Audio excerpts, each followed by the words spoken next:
오늘은 특별히 동방에서 온 박사들이 예수님을 찾아서, 아기 예수님을 찾아서 경배하는 이야기를 여러분과 함께 나누려고 합니다. 아마 이 이야기는 여러분들이 어릴 때부터 많이 들어봤고 또 때로는 성탄절 연극을 통해서 많이 봤을 것입니다. 오늘 말씀의 주인공으로 등장하는 동방의 박사들은 그 박사라고 번역된 한국말이 있는데 원래 그 헬라어로는 마고이라고 하는데 그 말씀의 뜻은 원래 마술사도 되고 또 어떤 제사장도 되고 오늘 말씀에 나오는 것 같이 별을 보고 사람의 운명을 그렇게 미리 알아내고 또 연구하는 그런 점성술자로도 볼 수가 있습니다. 하지만 우리는 이 박사들이 어떤 일을 했고 구체적으로 어떤 연구를 하는 사람들인지 구체적으로 알 수는 없습니다. 또 우리는 이 박사들이 몇 명인지도 알 수가 없습니다. 우리가 보통 성탄절 때 연극을 보면 늘 동방 박사가 세 사람 등장하죠. 그죠? 하지만 오늘 말씀에는 세 사람이라는 그런 말도 나오지 않습니다. 하지만 확실한 것은 이 박사들이 동방에서 왔다는 것. 아포 아나톨론이라고 하는 그 해가 뜨는 지역을 의미하는 그 동방에서 아주 먼 곳에서 예루살렘으로 찾아왔다는 사실입니다. 많은 사람들이 이 지역을 아마 아라비아가 아닐까 그렇게 추측을 합니다. 중요한 점은 이 사람들이, 그러니까 유대 사람들이 아니었다는 사실입니다. 이 사람들이 유대 사람들이 아닌 이방인, 우리와 같은 그런 이방 사람이었다는 그런 사실입니다. 이 박사들은 어느 날 하늘에 떠 있는 별을 보고 유대인의 왕이 태어났다는 사실을 알았습니다. 그리고 먼 길을 찾아서 예루살렘으로 찾아왔습니다. 예루살렘으로 오기까지 그 길은 아마 굉장히 멀고 힘들었을 것입니다. 하지만 그들은 아기 예수님을 보기 위해서 그 멀고 힘든 길을 걷는 것을 서슴지 않았습니다. 예루살렘에 와서 그 사람들은 예루살렘 사람들에게 묻습니다. 유대인의 왕이 새로 태어났는데 그 왕이 지금 어디에 있는가? 그런데 그 왕이 어디에 태어났는지 대답해 주는 사람들이 없습니다. 이 박사들은 아마 예루살렘 성에서 이 아기 예수님을 만날 수 있을 것이라고 기대하면서 왔을 것입니다. 하지만 그들은 예루살렘에서 새로 오신 유대인의 왕을 만날 수가 없었습니다. 우리 3절에 보면 이 동방 박사의 말을 들은 헤롯 왕의 반응이 나옵니다. 헤롯 왕과 예루살렘 사람들은 그 유대인의 왕이 태어났다는 소식을 듣고 기뻐하고 즐거워한 것이 아니라 오늘 말씀해 보니까 온 성이 소동스러워졌다, 소란스러워졌다. 여러 가지 소문들이 일어나고 충격에 빠져서 과연 이 왕이 누군가, 성 전체가 소란스러워졌다고, 시끄러워졌다고 전하고 있습니다. 그러니까 유대인들은 유대인의 왕이 이 땅에 태어났다는 그 소식을 들었음에도 불구하고 그 소식을 듣고 기뻐하고 즐거워하기는커녕 오히려 소란스러워졌고 시끄러워졌던 것입니다. 우리는 여기서 정작 유대인의 왕으로 왔지만 유대인의 사람들에 대해서, 유대인에 의해서 환영받지 못하는 그런 예수님의 모습을 봅니다. 여기뿐만 아니라 우리가 복음서를 계속 읽어가다 보면 예수님이 하나님 나라에 대한 복음을 전할 때마다 예루살렘에 온 서기관들이 또는 예루살렘에 있는 대제사장들이 계속해서 예수님을 핍박하고 예수님이 하는 말씀을 의심스러워하고 이해도 못하고 때로는 예수님을 죽이려고 시도하는 모습들을 여러 번 볼 수 있습니다. 하지만 이방에서 온 동방 박사들, 이 사람들은 먼 길을 찾아 떠났고 예루살렘에 와서 비록 아기 예수님을 찾지 못했지만 포기하지 않고 계속 예수님을 경배하기 위해서 찾고 있습니다. 이렇게 생각하지도 못한 사람들이 예수님을 만나는 이야기는 우리가 복음서에서 자주 읽을 수가 있죠. 예를 들면 예수님이 부른 제자들이 그렇습니다. 우리가 생각지도 못한 사람들을 예수님은 제자로 불렀죠. 어부 또는 세리, 죄인들. 또 우리가 생각지도 못한 많은 사람들이 예수님을 만났습니다. 예를 들면 우물가의 사마리아 여인이 그렇고 자기 딸을 고쳐달라고 예수님 앞에서 간절히 애원했던 헬라의 한 여인이 그렇고 나인성에서 죽은 아들을 안고 슬퍼하던 과부가 그렇습니다. 예수님은 그런 사람들을 만나주셨고 그들의 병을 고쳐주셨고 그들의 아픔을 낫게 하셨습니다. 예루살렘 성 도시 전체가 시끄러워지자 헤롯이 대제사장과 서기관들을 불러서 묻습니다. 유대인의 왕이 도대체 어디서 태어날 것인가? 하지만 헤롯은 그 유대인의 왕을, 예수님을 경배하기 위해서 물은 것이 아니라 우리가 나중에 복음서를 읽어보면 알겠지만 예수님을 죽이기 위해서 그렇게 묻고 있습니다. 서기관과 대제사장은 성경에서 선지자 미가가 예언한 구절을 이야기해 줍니다. 유대 땅 베들레헴아, 너는 유대 마을 중에서 가장 작지 아니하도다. 너에게서 한 다스리는 분이 나올 것이다. 그는 백성 이스라엘의 목자가 될 것이다. 이 말을 들은 헤롯이 박사들을 몰래 불러서 박사들을 드디어 베들레헴으로 보내죠. 박사들이 베들레헴으로 가는 길 도중에 동방에서 그들이 봤던 별이 다시 나타납니다. 그리고 그 별을 따라 박사들이 계속 여행을 하기 시작합니다. 그리고 베들레헴에 도착했을 때 갑자기 그 별이 멈춰섭니다. 박사들은 그 별이 멈춰선 것을 보고 오늘 말씀해 보니까 10절 말씀에 매우 크게 기뻐했다고 말씀하고 있습니다. 매우 크게 기뻐했다. 아마 그들은 먼 길을 이제 여행을 마치고 유대인의 왕을 볼 수 있다는 그런 기대에 가득 찼을 것입니다.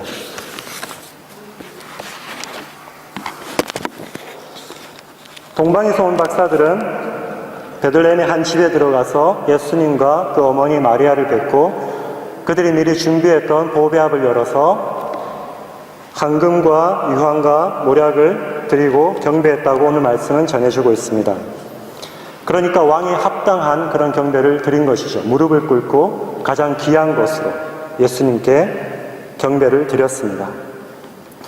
오늘 말씀 중에서 우리가 특별히 기억해야 할 것은 온 세상의 왕, 그러니까 그리스도로 이 세상에 오신 예수님이 과연 어디서 태어났는가 하는 사실입니다. 그 도시는 바로 그 도시는 왕이 살고 있고 또 헤롯이 지은 화려한 성전이 있는 예루살렘이 아니었습니다. 예수님이 태어난 곳은 유대의 한 외곽 지역, 작은 마을 베들레헴이었습니다. 베들레헴은 여러분 말 그대로 우리가 풀이를 해보면 빵집이라는 그런 뜻입니다. 떡집. 이 마을은 예루살렘 북쪽으로 약 10km 떨어진 곳에 위치해 있다고 합니다. 지금은 팔레스타인 자치지구에 속하는 그런 작은 도시입니다. 한 가지 흥미로운 것은 이 베들레헴이라는 곳이 옛날에 다윗이 태어난 곳이라는 것입니다. 다윗의 고향. 선지자 미가는 베들레헴을 말하면서 유대 중에서도 가장 작은 마을이라고 소개하고 있습니다. 그리고 이 작은 마을에서 다윗과 같이 위대한 메시아가 그리스도가 올 것이다 그렇게 전해주고 있습니다.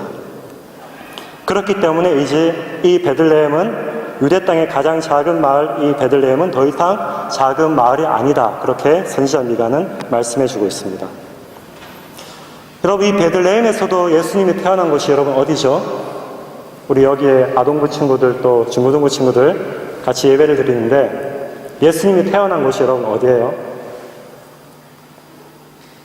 베들레헴 중에서도 그 집에서도 여러분 어디로 알고 있습니까?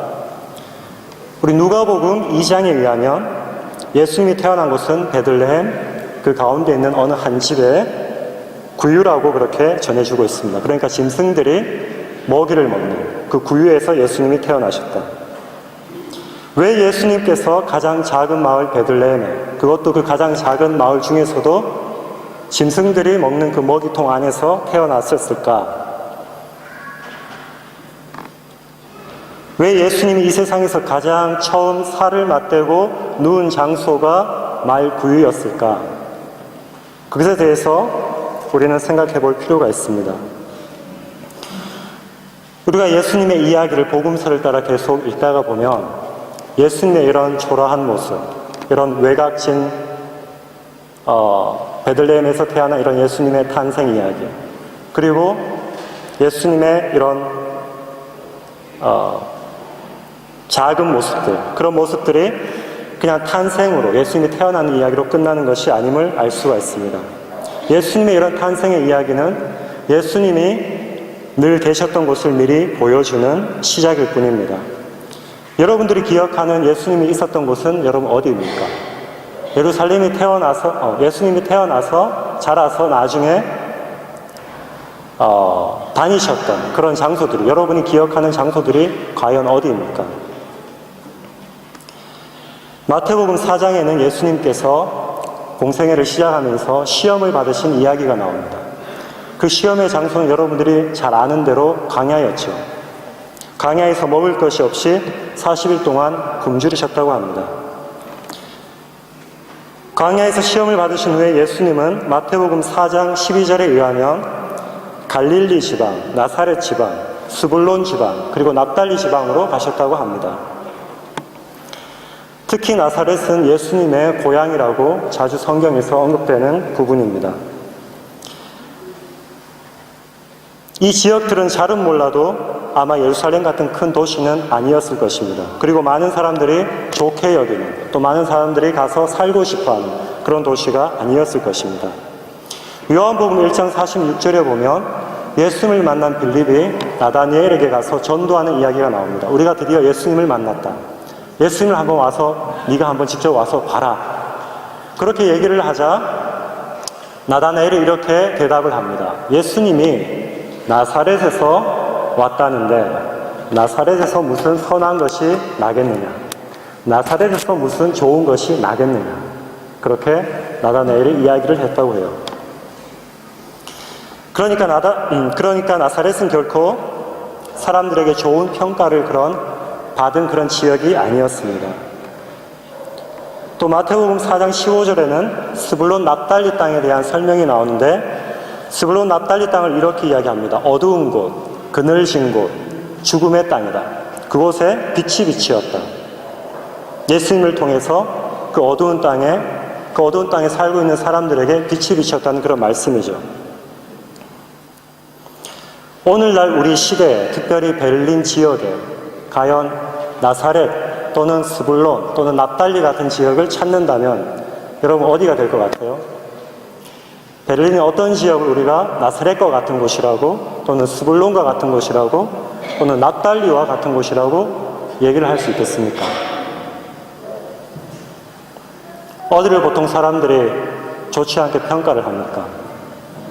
저는 베를린에서 살지 얼마 안 돼서 잘은 모르지만 자주 듣는 이야기 중에 하나는 노이켈른, 그리고 프리드리샤인, 그리고 오스트베르 또는 베딘, 이런 지역들이 터키 사람들이 많고 또 아랍 사람들이 많고, 그래서 사람들이 특별히 한국 사람들이 잘 살지 않는 그런 지역이라고 들은 기억이 납니다.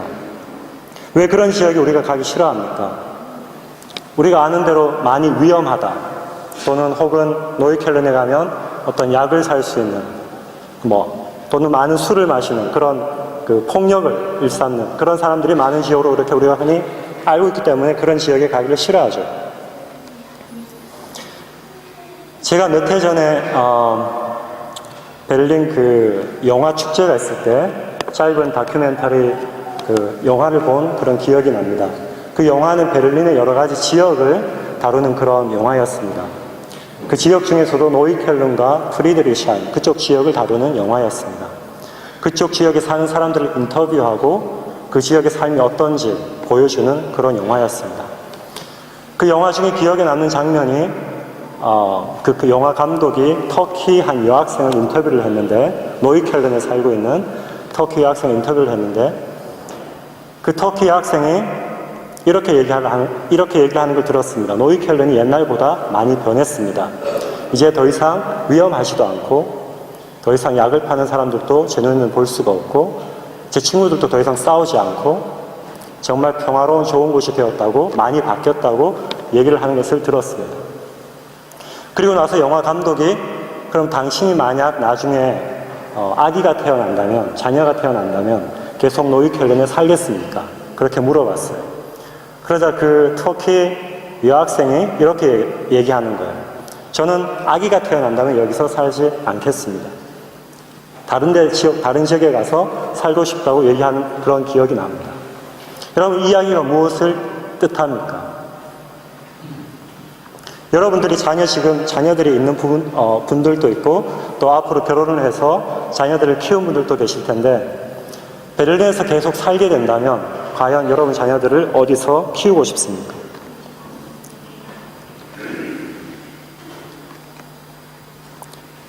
우리가 성경에서 찾아볼 수 있는 예수님의 가장 호화스러웠던 그런 순간들, 영광스러웠던 순간들을 이야기한다면 크게 두 가지 장면을 이야기할 수 있을 것 같습니다. 하나는 예수님이 나귀를 타고 예루살렘으로 왕으로 입성하는 그 순간이고 모든 사람들이 다 종려나무 가지를 흔들고 호산나 그렇게 찬양하는 순간이고 또 한 장면은 마리아가 값비싼 향유를 깨뜨려서 예수님의 머리에 부어드리는 그 장면일 것입니다.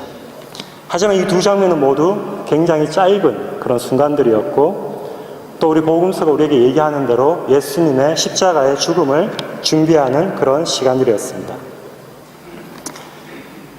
여러분 그렇다면 예수님께서 이 세상에서 가장 마지막 순간에 이 세상의 가장 마지막 순간에 계셨던 곳이 여러분 어디입니까?